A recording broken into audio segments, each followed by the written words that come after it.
Hi there, it's Kevin with RogueDeckBuilder.com here at this week's episode of the Market Monday. This week I want to talk about Eldritch Moon, especially Eldritch Moon after playing in the pre-release and seeing how well some of these cards did and how some of them were such duds. And then just kind of go over the cards that I think are kind of sleepers and overrated based on their prices. We actually see a huge difference in prices, discrepancy in prices that I think are going to switch just because they don't make a lot of sense to me. I think that it's just a lot of hype right now that is driving the prices of these cards, and maybe just that casual rush. You see a lot of prices for these commander staples and kitchen table cards at the very first of the set, and then when the competitive players start drafting them in high quantities and then no one actually wants them in a tier 1 deck because they don't fit in a tier 1 deck, then the prices really go down. So whenever there's like a legendary dragon or creature or angel or like a spell, some sort of Timmy spell that does something big, it's going to have a price tag right off the bat that's going to be inflated until the casual players pick up their pieces. So first of all, before we go down the list of cards that I think are way overhyped, the very first one that is extremely overhyped and absolutely will not keep its $25 price tag, and I'm going to try to show you why, try to formulate a good argument for this, is Gisela the Broken Blade. The card is absolutely overrated right now. The only thing that I think that the card can go in is some sort of Brazella Reanimator type strategy with Bruna. Now I do think that there is some merit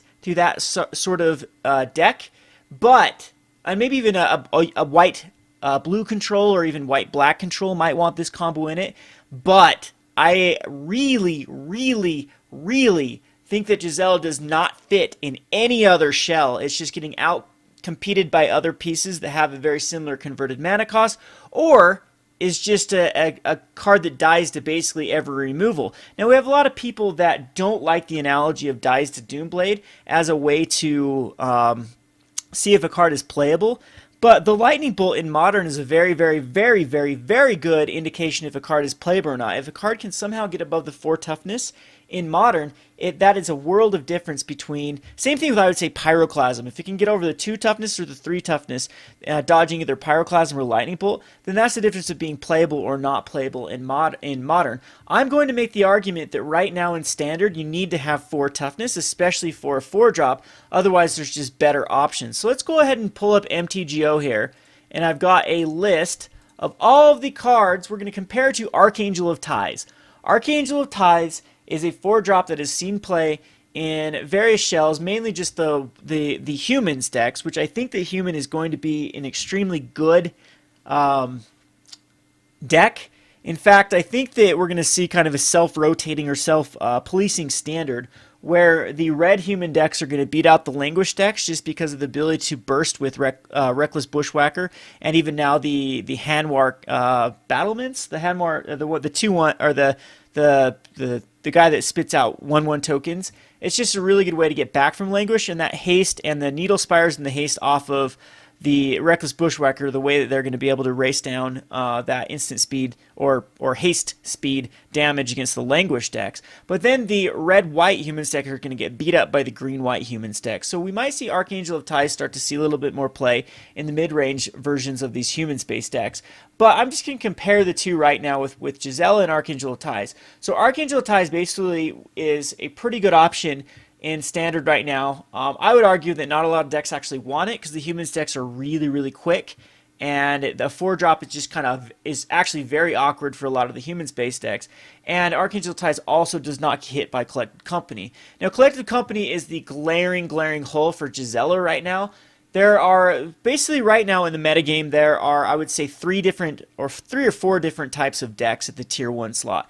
One is a token-based strategy. It's a go-wide strategy. That is where you put down a ton of different planeswalkers to try to get your tokens, like Hangerback Walkers, and even your plant tokens, big off of cards like Gideon and Nissa. It's just a deck that can go the long distance. It's miserable for control decks to try to deal with planeswalkers because your languishes are just one-time things, and then your 2 planeswalkers with Nissa and Gideon just start to breed out of control. Secure the Waste can come back after a languish quite easily, and so can a Hangerback Walker. So green-white tokens has kind of been the big boy on campus since it won the Pro Tour. and has stayed at the number one spot for quite a long time. Then we have the collected company decks. There's a whole huge variety of collected company decks. We have the black, green aristocrat type shells that you can have either 3-color or 4-color, even 5-color of aristocrats. We have the Bant Company deck that was the number one deck at the very start of the season of the season of Standard that utilizes just a lot of utility cards like the Bounding Krasis and the Eldrazi Displacer and the Reflector Mage, and they tried to just get a lot of value out of the collected company out of that route.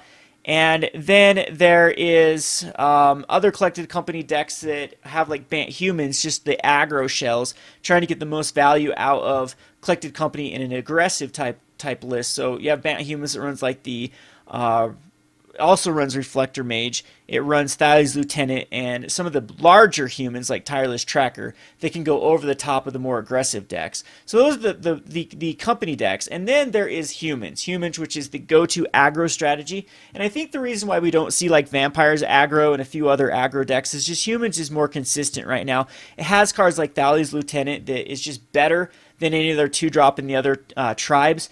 And it also has cards like Declaration Stone and Always Watching that are very, very powerful when you... if you put Thales Lieutenant and Always Watching with a ton of 1-drops, it's going to outshine any other aggro-based strategy at the moment. So then there's Humans, and then I guess there's 4 different types of decks. Then we have the heavy control decks, whether it be the white-black control that is just a ton of, even some white-black are creature-less, or just have 1 or 2 creature-based decks.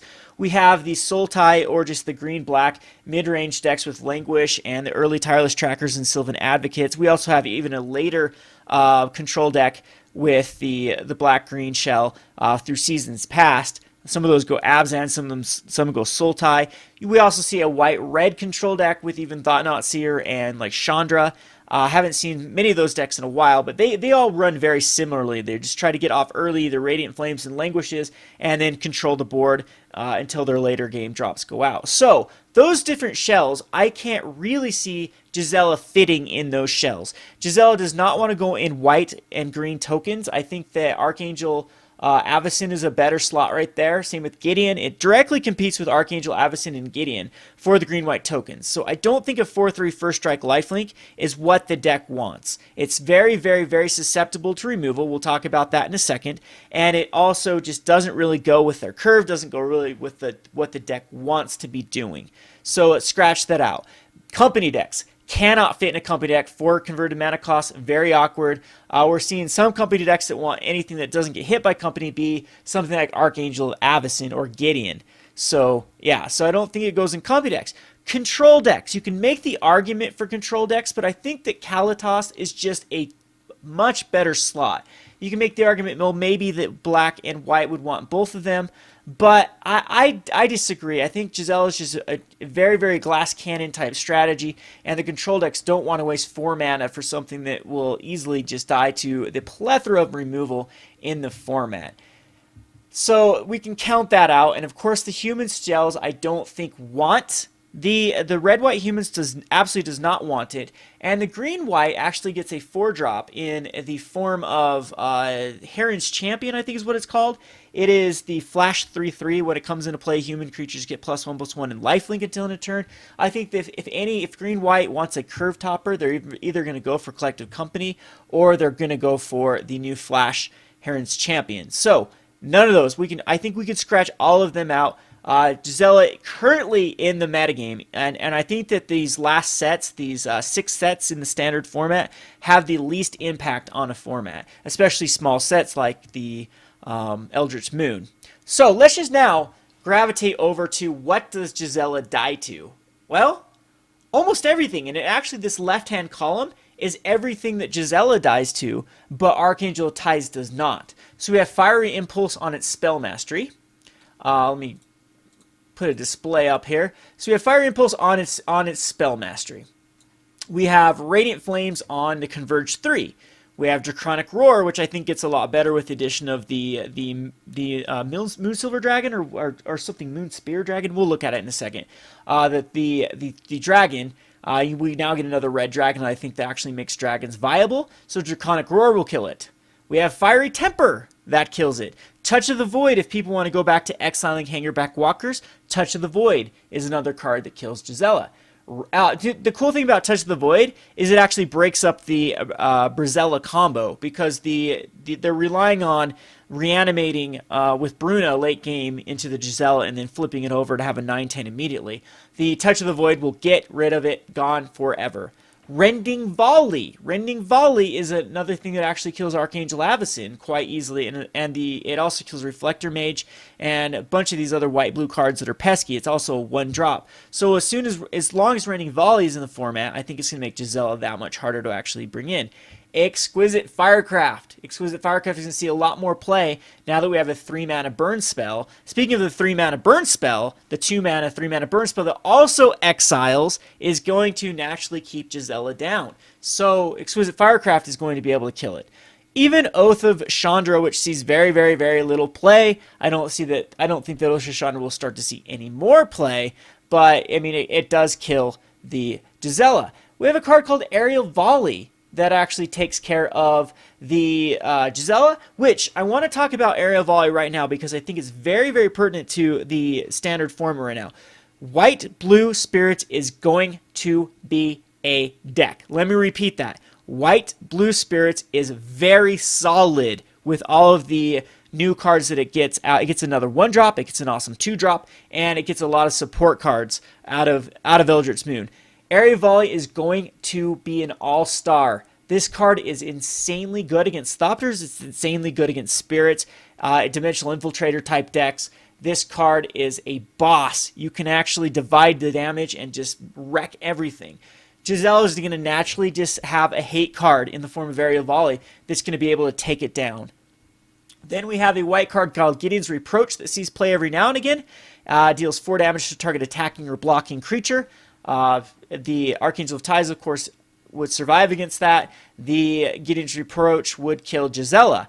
We have Engulf the Shore. I just want to talk about Engulf the Shore because it's right on 4. Then Engulf the Shore will take care of Gisela and everything else, but will not take care of Archangel of Ties. You'll have to have that 5th island for Engulf the Shores to work. So just keep that in mind. It's not a really, spectacular, quote-unquote, removal spell for Gisela, but it does work right on curve. Then we have black that has Languish. Does not survive against Languish. All the rest of your creatures are dead. What made Archangel of Ties really, really good against Languish is perhaps they killed all of your little humans, but the Archangel is still left alive, which then can start attacking down against the control-based decks. And at that point, just a couple attacks in, and you could actually lethal them, especially if you have something out like Always Watching with the Archangel of Ties. Grasp of Darkness, another card that Archangel of Ties survives against. That Gisela doesn't. Demonic Pact. We're going to see some people trying to donate Demonic Pacts. This is definitely a way that can actually kill off, stabilize against Gisela. And I don't like this as a good removal, but I'm just trying to show that there's another card right here that does kill it. Huge one in the form of Wasteland Strangler. Wasteland Strangler absolutely will kill off Gisela. Silumgar's Command. We're actually seeing Silumgar's Command see a lot more play recently, and it can kill off the Gisela and it bounce something, counter something. Yeah. Another one, Guiltleaf Winnower. Guiltleaf Winnower will actually kill Gisela, and it actually still is very good against other. It kills the combo as well. It doesn't have indestructible, the Brizella. And actually, I loved Guiltleaf Winnower. I put this in a couple decks, a Flicker deck, because it is another card that takes care of Kalatas. Because it does have the unequal converted mana cost. So there's just a few of them. New cards that come out, new cards that dies against the new collected, the collective, whatever the Gideon collective is, the white collected, kills target creature with power 4 or greater. And also the red one does 3 damage to a creature. So there's 2 more collecteds that kill off Gisela that would not kill off the Archangel of Ties. Now, this little column right here, I think that since flying creatures are going to be a lot better, especially flying creatures that will have some counter magic up, I think Tears of Valakut gets a lot better in the standard format. It is going to be a go-to way to kill Archangel Avacyn, and it actually does kill the Archangel of Tithes, and so red does have some option with Tears of Valakut that Gisela is just going to naturally fall prey to. Lastly, it is not a colorless or multicolor creature. Ultimate price is still in the format, and it will still kill Gisela. Speaking of new format, we saw Murder that comes in, which I think is just better than Ruinous Path in a lot of situations, as the instant speed is just miles better than its sorcery speed, even though sorcery speed can kill a planeswalker. Murder is now in the format, and Murder is a great answer, again, for Gisela, but that's just the whole Dice of Doomblade argument that everything else does as well. One other little key point, Gisela has very little synergy, no synergy really with Eldrazi Displacer. Archangel Avacyn, a lot of the 4-drop or even 3-drop slots that are seeing a lot of play in Standard have a lot of synergy with Eldrazi Displacer. Archangel Avacyn, Reflector Mage, the new Spirit that can counter a converted mana cost 4 or less. A lot of Displacer decks, I guess I didn't talk about that. Displacer decks are also a huge part of the metagame. And a card that doesn't synergize with Eldrazi Displacer is naturally not going to go in those type of decks. The last thing I want to talk about is direct things that compete with the Gisela. We've talked about Archangel Avacyn and Archangel Ties. Gideon, a lot of decks are just going to think Gideon's better and are going to forego running Gisela. Thought-Knot Seer decks are not going to want to run Gisela when they're running Thought-Knot Seer. And Kalatos is just your go-to kind of board stall type deck. That people can start saying maybe the Flying First Strike is going to be pretty good. It's going to be Drana all over again. Drana looks good on paper, but when you start to play the card, it's just kind of bad and doesn't really do what you thought it did. Speaking of Drana, though, we actually might have the Vampire Tribal. We get some insane vampires in the format, which I do think are going to see a lot more play, at least in the more people trying to make it viable. We'll have to wait and see if vampires or zombies will actually be enough to make them viable. I think those are the two that are on the edge. Spirits is a definite. So that's just what I wanted to talk about with Gisela, why I think you should sell it right now, why I do not think that it can hold its $25 price tag, and it's just the smart thing is to get out of it.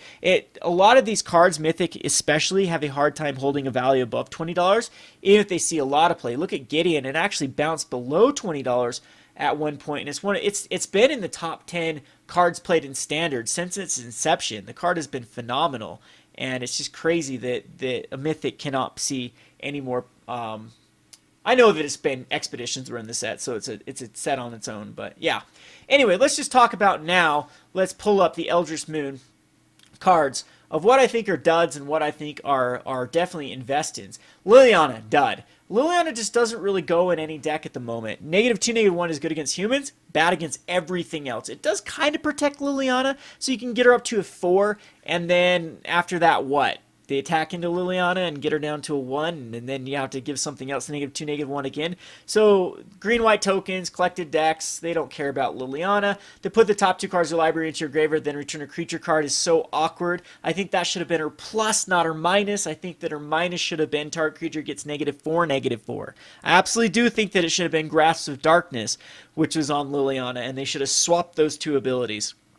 Because it's just not, just yuck. That would have been night or day. Even if they would have swapped the -1 and the +1, I think that for the minus they would have had to give at least -2, -2, or at least -3, -3 to make it viable at -2. But you would play Liliana, it could kill something to protect itself, and then the next turn, then you could plus it. I think that was just the better route to go. I'm not a fan of Liliana. I think she's just too vulnerable and doesn't really go in any deck at the moment.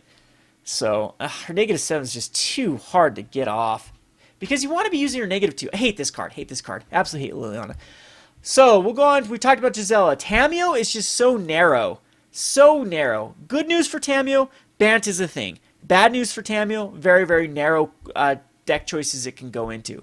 Emrakul I think is 15's about right. If the Nahiri Emrakul deck does see play, this could go up. If not, a lot of decks are just going to want a 1 of in the deck, though. And they're not going to want more than 1. So 15 is quite awkward. I think this will stabilize at 8 or 9. Because Ulamog sees a lot more play. I don't know. Maybe people will say you want a 4 of in specific decks that can ramp this out. I just don't see ramping out Emrakul as a thing. Especially those ramp-based decks, the only thing you have in your graveyard is possibly an instant and sorcery, so it's still 11 to cast it. I don't know. Maybe some decks will want more than a couple copies. I think Ulamog is just more of a backbreaker right now than Emrakul is, if you actually cast it. Now we have Ishkana, the Graph Widower. This card is casual. It only puts out 3 if you have Delirium. This card was bad. I know that a friend of mine played this in sealed, and it was just so meh. I think that's just casual. That's actually has this $13 price tag. There's Spell Queller recently spiked. I don't think a rare can actually hold a $12 price tag. I think you should sell your Spell Quellers. Again, they have a very narrow deck that they can go into. They can go in White Blue Spirits and White Blue Collected Company Flicker. But it is a cool card. People are trying to get those copies for their decks. 12 is a little bit overinflated. The first card I think you should invest in. This is my the really glaring, like, really? Only $11 in a color combination is very powerful right now because it's already running Sylvan Advocate, and I think it does want a second one. The problem is where do you draw the line of is this too many 2/drops, 2/3 drops in the Tireless Tracker base decks? But Delirium is quite easy to get off in the Languish decks. This does die to Languish if it has Delirium though, so keep that in mind. But the green-white Languish or green-white control base shells, Grim Flare I think fits perfectly in those decks. It is trample 2/2 for 2 mana. That's great. It has an upside of deals combat damage to player. Scry 3 basically is what it is, but it's actually better than Scry because it gets to put stuff in your graveyard. And so a lot of Delirium-based decks, this is going to be quite the enabler. And when it does have Delirium, it goes from a 2/2 to a 4/4. We saw Sylvan Advocate. People kind of underrate the ability, and then like, wow, this card is insanely good for its cost. Not as good as Sylvan Advocate, but if there's any mythic that is going to be a 4 of in a deck, it's going to be the Grim Flare. I think that the decks that want 4 of will want 4 of, and 11 seems a little bit low for a potential of a card that can go really, really high. Am I going to invest in this? No, it's 11 is kind of the weird, awkward. If it was 5 or 6, I'd absolutely pour some money into it. But at 11, I think that the risk versus reward is quite high. It could be a dud. It could be an all-star. We'll just have to wait and see. I think that if you see a deck start to play Grim Flare, that's when you invest. You'll have a little bit of window of opportunity to do so. The Eldritch Evolution, I think it's going to be too hard to actually work in Standard, but in Modern, this card's going to be phenomenal. But I don't think the Standard actually wants it right now. It's kind of awkward. Thalia Heretic Cathar, I think is actually better in Modern than it is in Standard. I don't quite know if humans wants it. That's a 3-drop. It's the always watching slot. And most of the humans right now are starting to run a ton of 1-drops and a ton of 2-drops. And so Thalia is quite awkward. The first strike and creatures coming into play tap, though, is huge for that deck. Do they want 4 of? No. Do they want 3 of? Probably not. Do they want 2 of? Possibly. Is it a great sideboard card? Absolutely. It's a great sideboard card actually against the Reckless Bushwhacker strategy. Does the Collected Company decks want this? Yeah. Maybe it's a 1 of, maybe it's a 2 of, maybe it's a sideboard option. So $8 is about right, but this is another rare that has to go down. The value of this set is too high. This is way too high for a set with only 206 in it. So the value is 281, so the average price of a card is going to be almost 1.5, right? If I did my math correctly. Let's go over now to, we have the Elder Deep Fiend. Elder Deep Fiend is I don't know, it's a 5/6. It's one of the better Emerge cards because it's 7, and so you can actually cast it off of a 5-drop that actually gets value. I think these cards are kind of cool with like Solemn Simulacrum in Modern. I think the Emerge is actually going to be pretty sweet. Solemn Simulacrum seems the best card with Emerge. It's a high converted mana cost of 4, and then it got value when it came into play, and it will get value when it dies. And so you want to find cards like that. In Standard, there's not too many cards that get double value. There is the 3-mana one, the 1/1 that looks at the top 4 cards of your library and then gets a 3/2 Eldrazi spawn when it dies. But right now, I don't think there's enough cards that really, really can make a Eldrazi Emerge deck. Now, spoiler alert, I'm coming out with my top 10 cards I want to brew around from the Eldritch Moon, and there is Emerge. There's a Emerge card that I absolutely do want to make a Emerge deck that I think can chain off, but we'll talk about that later. So I love this card. $7? Absolutely not. Trip Edition, absolute. A Mythic, it's not going to, Triskadillion or Triskophobia, whatever the deck is. Yeah, casual players are going to eat this up for a while. I know that this is one of my highest demand cards right now at my shop. So many people want the card. Decimator Prophet is Big Pig. I think that Big Pig has a huge chance of actually going up. The 10 mana is quite high, but the emerge, what I like of Big Pig in an Eldrazi deck is it has pretty good synergy with Brood Monitor. So Brood Monitor is a 6 mana spell. You can emerge it, kill it, and then just pay 3 to emerge in the Decimated Provinces, and you're attacking with a 9/9 and at least 3/3/3s with Trample from the Brood Monitor. And if you've got any other value off of like Hangerback Walkers and other cards, then yeah, you get some huge advantage off of. The thing is, it doesn't give other creatures haste as well. So Hangerback Walkers, sacrificing like Hangerback Walkers is not a good idea. But if there is ways to give this haste, like I'm going to definitely put it in the Thopter, probably the Thopter Engineer deck as another win condition. We'll have to wait and see. $5 does seem low for Decimated Provinces for like how well this card can do, like how well this could. Crater of Behemoth was a huge card. I don't think this is a Crater of Behemoth. Again, it doesn't give haste, but it's close. We have the Maelstrom Wanderer that did spike recently because Spirits is going to be a deck. I think 5 is the right price point. If we do see Spirits take off, it'll go up, but it has to stabilize down. Again, the price of the set is way overinflated. Something has to give because right now it's worth vendors to actually open packs and just sell cards, and that will always move the price down of cards. I like Gisela and Droth. I think this card's very underrated. It gets value immediately when it comes into play, and then you can actually cast cards from your graveyard. So in a zombie tribal deck, I think it has pretty good synergy too of milling prized amalgams and then casting a zombie, even like your little 1 zombie. There's a 1-drop now that's a zombie that's actually quite good because it puts cards in the graveyard as well, and then you can then cast it back for very, very, like, say like turn 5, you've milled like crazy. You cast a Gisela and Droth. You mill another prize amalgam. You have 2 or 3 prize amalgams in your graveyard. Then you can cast it and then cast your 1-drop, bring them back. That's huge. I like it a lot. Nahiri's Wrath is very awkward. People are saying it's a great way to board wipe, but at the cost of what? Cost of a card, a good card out of your hand. I'm not the biggest fan of it. I think it needed to be instant speed. I think that it might see some play. This is Kozilek's Return all over again, though, I think. Distended Mindbender. This is the one I like the most out of all of the Emerge cards. The Emerge cards of... But, again, $4.46. This needs to seem... To go over the $5 threshold, this is Sylvan Advocate and Tireless Tracker. They're both $5.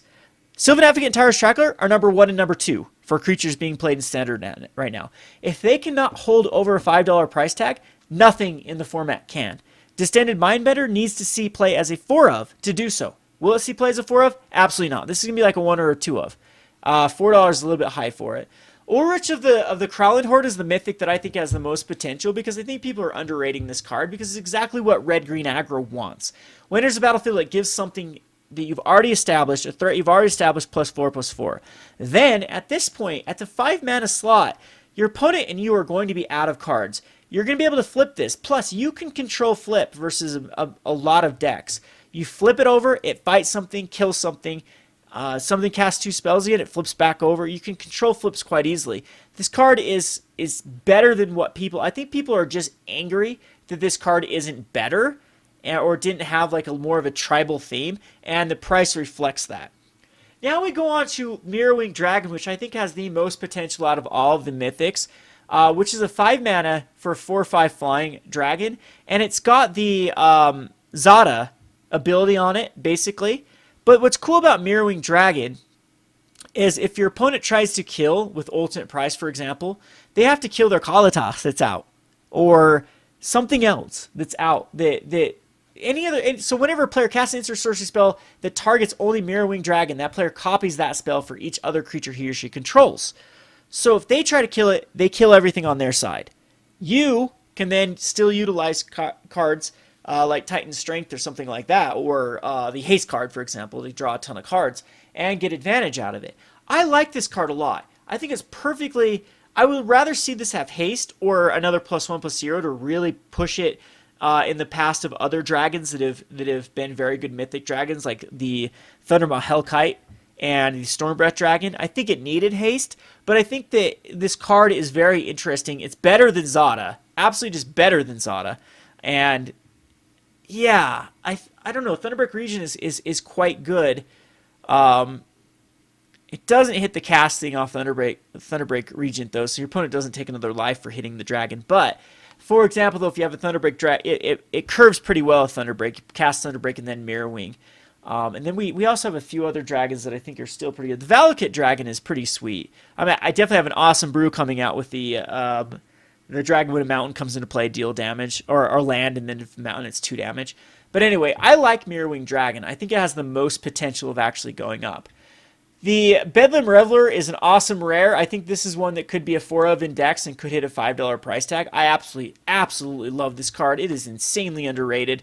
By this time, in a deck where you unload your hand and have no cards left, and then cast this card for each instant or sorcery card, even if you have to cast this, you should have like 3 sorceries, instant or sorceries. So for 5 mana that draws 3 cards and gives you a 3/4, gets you back after board wipes, gets you back after unloading a bunch of instant sorceries. I love this card. I think that red-black burn is going to be a thing, and I'll make a video about that as well, because this card is absolutely in that deck. I love the Bedlam Reveler. Awesome card. I think it could go up in value. Splendid Reclamation, this is, again, spoiler alert, this is my #1 card that I want to brew around, just because there's some insane... I basically built a Naya, green-red, Jund. I think there was a Teamer build with the Splendid Reclamation, or actually it was Sultai. This card is so stupid good with a few cards. Not going to spoil what the shell is really around, but there are many landfall cards that go insane because of this Splendid Reclamation. Valakut in Standard is a thing. I'll try to build that deck. The Hanwar Garrison also is a card that I think that is a little bit $3 for a card that could potentially have a 4 of. It's going to be in a 4 of in the decks that want them. I think Red-White Humans wants this card, and it's just really good synergy with Reckless Bushwhacker after it gets 1 attack in. It doesn't get the best synergy because Reckless Bushwhacker cannot give the 2 humans that come into play +1/+1 on the turn that you're actually trying to utilize it. But if you do happen to have +1/+1 counters on, I mean, it still gives it haste, and you'll be able to put those in. So I love the Garrison in Red-White Humans. Crit Breaker is also another card that I think is the best card for the Zombie Tribal. It discards a card, so it discards Prize Amalgam, puts a 2/2 into play, and then you can start drawing a bunch of cards. So I think that the other cards, I'm not going to keep going down all these lists because we've already gone almost above 35 minutes here for a speculation-based video. But the 2 cards that I think you should really invest in that really make me think of another cards that were very underrated that then went crazy after people started playing them, which was the commands. Collective Effort and Collective Brutality, and even the other collective, wherever the other collective red is, are really good. Collective Defiance. All of these are insanely good. Does Modern want them? Absolutely. I'm going to try Collective Effort for sure in Soul Sisters. I think it's perfect in Soul Sisters. This can destroy a creature with power 4 or greater. In Modern, that's a Tarmogoyf. In Modern, that's actually a lot of cards that give me problems with Soul Sisters. Sorcery Speed is quite awkward because I can't use this like versus Infect, for example. But the Destroying Enchantment is very relevant. And all you have to do is tap a creature for this Escalate to happen. And then put a +1 counter on each creature. Huge! This is actually so good. It does everything that you want.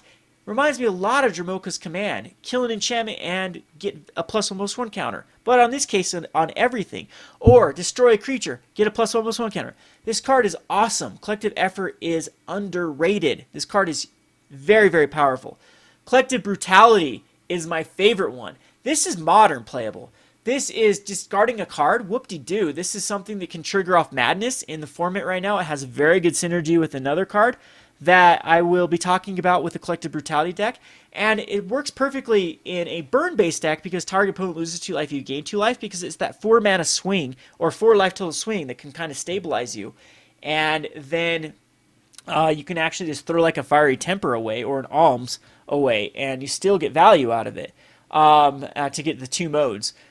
The target opponent reveals his or her hand and you choose an instant sorcery card from it. It's very relevant versus many decks. It's main boardable because it hits all of the decks. Against Control, it's going to be a Duress. Against creature-based decks, you're going to kill an early creature. The other mode of opponent losing 2 life and you gaining 2 life is just the kind of the icing on the cake that allows you to kind of go crazy with it. I mean, to get as much value as possible out of this. So, huge Madness Enabler, really good control and stabilization. Awesome, awesome, awesome card. The other Collective Defiance. Collective Defiance is, this is so underrated, $1.75. 3 damage to an opponent? That's for 3 mana. 3 damage to opponent, that's fine. Kill a creature. So for basically 4 mana, you kill a creature and do 3 damage to an opponent. But where I really like Collective Defiance is this card is another Waste Not enabler. I think that Modern, we finally have a deck that can actually compete with the Waste Not Storm. So basically going more over into a red shell, and then the Waste Not just kind of being your splash-in card for black. I know that it does add black mana when your opponent discards a non-land, non-creature card, but a lot of times you can actually still convert that mana into the colorless parts of these storm-based strategy, especially when using it to flash back the Past in Flames. So I'm definitely going to be brewing another Waste Not deck with Collective Defiance, and I think that you should pick these cards up because I think that $1.75 is very, very underrated. So I hope I haven't missed anything. Let me know in your comment section what the cards that you think are overrated, what you think are underrated, what you think about Gisela. Gisela's a trap. Get out of her. She sucks. It was quite funny. I did lose to Gisela in my pre-release. It was actually the only game I lost with my deck, which was terrible, by the way. But when in doubt, just go a really, really low converted mana cost deck. I had a little Skulk guy, the little 1/1 Vampire Skulk. That card equipped to just equipment was so good all night. And went 3-1 in my pre-release.